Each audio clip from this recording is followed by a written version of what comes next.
Extinction Agenda, Part 7. This is Uncanny X-Men 272. And unfortunately, I've never read the full Extinction Agenda. I've read the ones that were in the X books because that's what I primarily focused on when I was younger because money. But I am now trying to go back and get the whole Extinction Agenda through X Factor and New Mutants. So I essentially understand what happens where Genosha was initially an island where mutants were brainwashed and became slaves, and they were basically your public servants. They did protection, street sweeping, all that stuff. Now some of the New Mutants have been kidnapped, and that's where we got, spoilers if you've never read this, the death of both Warlock and Doug Ramsey, which is what kind of causes something to happen with Rain here, which we will get into. If you don't want to be spoiled, I know this is an older arc, but it's one of those pivotal ones that is highly recommended. This was the event where Claremont really started to bring the X-Men back together at the behest of Marvel. So with that said, let's dive into this. As I said, spoilers abound, so if you don't want to be spoiled, read it and come back. And you're back. The print date on this was January 1991. This was Chris Claremont writer, Jim Lee penciling, Scott Williams ink, Joe Rosas and Glynis Oliver colors, Tom Orzechowski doing the lettering, Bob Harris was the editor, and Tom DeFalco was the editor-in-chief. So you see right off the bat that this was an all-star cast on this book, and why it's still one of those ones that's gone down in the annals of Marvel history. And again, I've said this before, and I'll say it again, where your first comic should be the book. Like, you shouldn't feel lost or intimidated. So I always appreciate things like this where we get a news report. He goes, tonight, the Genoshan crisis worsens, with reports of pitched battles in the streets of their capital city, Hammer Bay, between government's magistrates and mutants identified as being members of both X Factor and the X-Men, who, until this incident, had been believed slain months ago in Dallas. So if a new reader's like, what are they talking about? Oh, I can go read X-Men 227, which here we know was the Fall of Mutants event, where at the end they went to the Siege Perilous. Everyone thought that they were dead, which allowed them to operate in Australia, which is where we got the amazing Wolverine series that finally launched after the miniseries. And so we kind of get this Frank Miller-esque interview. One of them says, Genosha, that's some sort of new Japanese restaurant, right? And I'm glad that that doesn't feel cutesy. He's just someone that's ignorant to what's going on in the world. And then Reed Richards, I know members of X-Men personally and X Factor as well. I find it impossible to credit the charges made against them, especially in light of the reprehensible means. And I refer to the kidnapping of children leading to the death of one used to apprehend them. And then we get Emmanuel DaCosta, which is Sunspot's father. And I just love how the art team made the choice to really make his eyes look shaded and very unapproachable. He goes, I have no comment. And then, of course, Jennifer Walters. I have applied for and hope to be granted a visa to go to, for the purpose of being representing the X-Men at any and all criminal proceedings.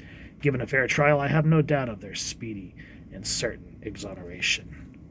Which we cut back to the news reporter. Attorney Walters' request has been denied by the Genoshan Ministry of Justice on the technicality that since she was never admitted to the Genoshan bar, she is neither qualified nor competent to practice law in that country. The prisoners face arraignment tomorrow. For NPR TV, this is Manoli Weatherall. I'm assuming that's her name. But you can kind of see the stakes that are happening, which when we open it, oh my God, look at this. Capital crimes. And you just see how everyone is on display. And of course we get this very Salem witch trial-esque judges, which I'm sure that was a conscious art decision here to make them look like the old people that put Salem women on trial thinking they were witches. Witches here, they don't believe that mutants are equal. And it says, whatever your nationality or origin, Cyclops, on Genoshan soil, you are subject to our laws. And we can even see that the judge, who's supposed to be the one that gives just, what do you call it? I guess, judgment? Just judgment? Has a mutate here as his personal assistant. And then they kind of give us some backstory on what's happened to certain members of the X-Men. We'll get into it in a minute, but I just want to build up in Wolverine. I'm sorry, I couldn't stop that from happening, darling. And he just goes off. But I can sure as sin make these butchers pay. Now, apparently their mutant X genes have been wiped out because that's something the Genoshans can do. But nonetheless, Wolverine, being the scrapper that he is, goes through these soldiers. And now, spoiler alert here, who this particular mutate assistant is to the Judge. He goes, Wolverine's loose, mutate, protect me. And we come to find out it's Storm.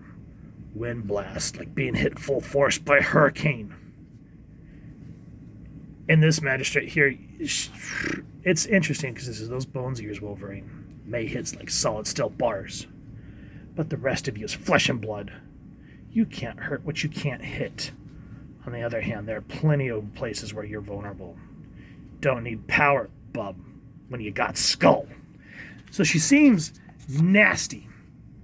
And you listen to her here, she goes, I'm empowered by the state president to offer you mutants a choice. You can either go to trial, and while it'll be a free and fair trial, have no illusions about the outcome.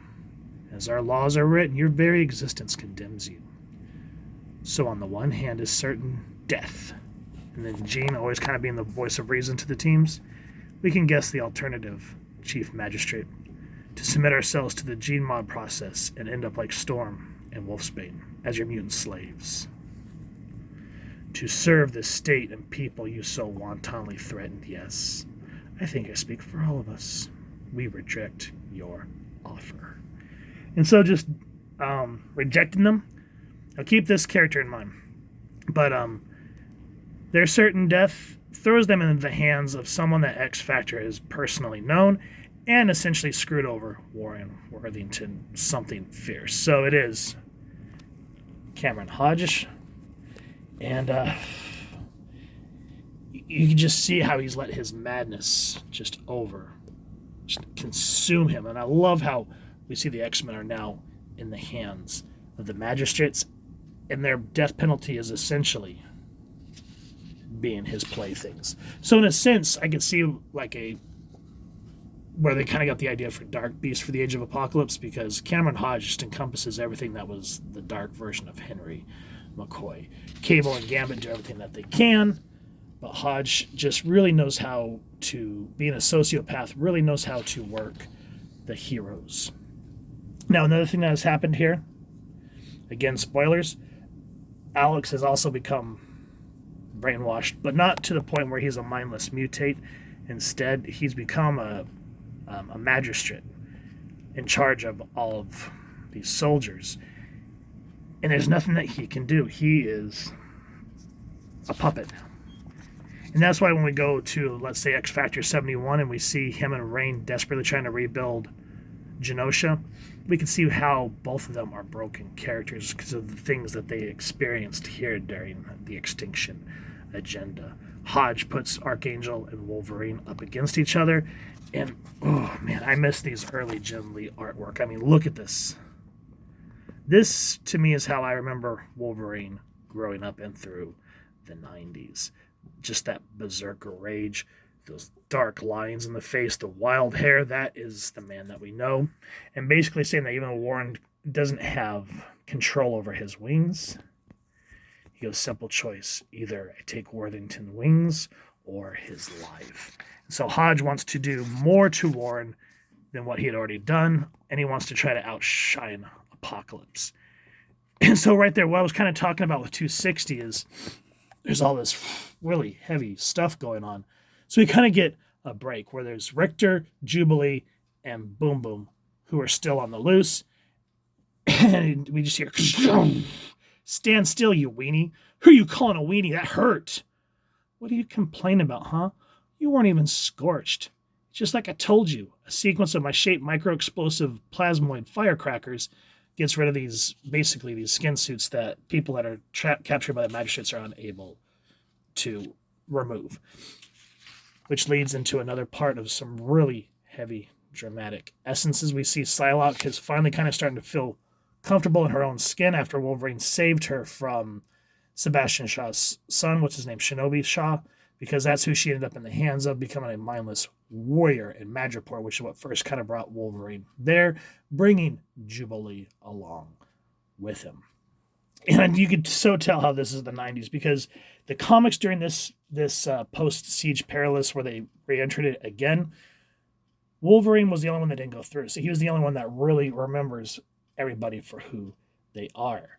And it took him everything, just all sorts of sacrifices to bring Betsy back and have her accept who she is now.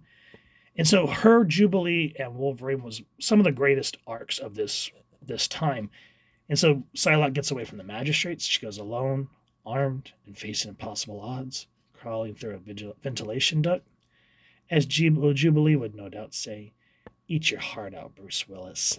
I always loved Betsy because she could be this prim and proper British woman, but there's this wild side that she even says here where the magistrates say this person identifies as Psylocke, but her physical profile doesn't match. And she says, "In many ways, I am nothing like the woman I was, and far more like the one I always yearned to be." So you can kind of see how she's kind of coming into her own and accepting what's happened to her. We learn that there's a coup happening, which sets Hodge off more to set off more machinations. And it's just, other than those few moments, those beats, we really don't get to breathe. We see how Gambit's really coming into his own as being a part of the team, basically helping Cable. And he says, "That's what teammates do. You don't have to pay me back. We help each other, yes?" And then Cyclops even tells her, he goes, "It's time, Gambit." Psylocke should have made her move by now, which means it's your turn. You deliberately took that spike Hodge fired, figuring rightly, since he's the kind who'll never pass on an opportunity to do any of us harm, he'd leave it be. Storm told me you were good. She said the same of you.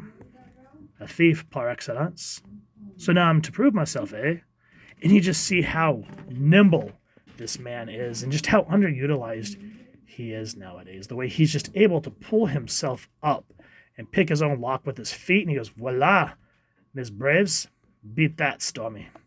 And I love how once the teams finally kind of come together, it took a long time for Storm to say, "Stop calling me Stormy." But that's just one of his, pet names that he'd always given her. And so at the end, I just love the madness they show in Hodge's face. Unfortunately for you, though, nowhere near quite good enough. Now, muties, and for the last time, it's my turn.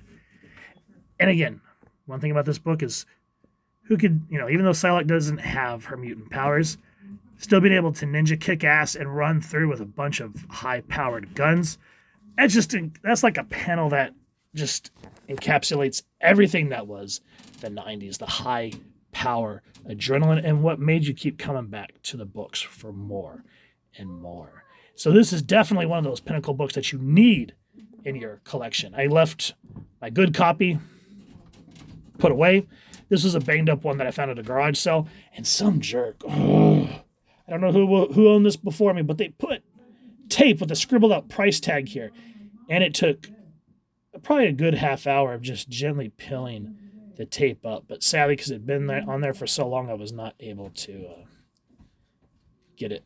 Wolverine's poor pectoral saved there. I should have warmed it up first, but c'est la vie. This will be a reader copy that I give to my kiddo so that he can at least appreciate it when he's older. And if it gets banged up, he at least knows that Dad has a good copy stored away for him. So with all that said, if you guys have enjoyed what you've seen, please, first and foremost, support your local comic shop or wherever it is like to grab your action figures and comics and grab the whole X-Tinction Agenda however you can. It is one of those important X-Men events. And if you've enjoyed what you've seen, really would appreciate if you take a moment to like, share, and subscribe. Helps the club channel. Man, you can tell that I'm not having my full coffee. It helps the channel more than you could possibly know.